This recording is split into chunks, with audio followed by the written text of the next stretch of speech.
کیا سمجھتے ہیں حساب صرف نمازوں کا ہونا ہے؟ ہم کیا سمجھتے ہیں کہ حساب صرف ہم سے سجدوں کے بارے میں پوچھا جائے گا؟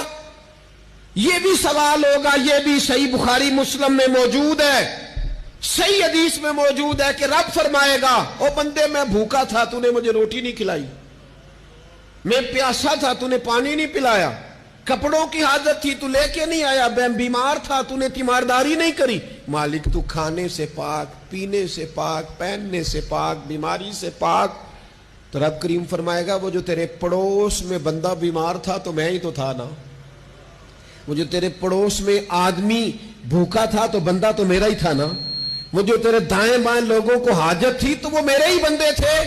خدا کے بندے تو ہیں ہزاروں، بنوں میں پھرتے ہیں مارے مارے، میں اس کا بندہ بنوں گا جس کو خدا کے بندوں سے پیار ہو۔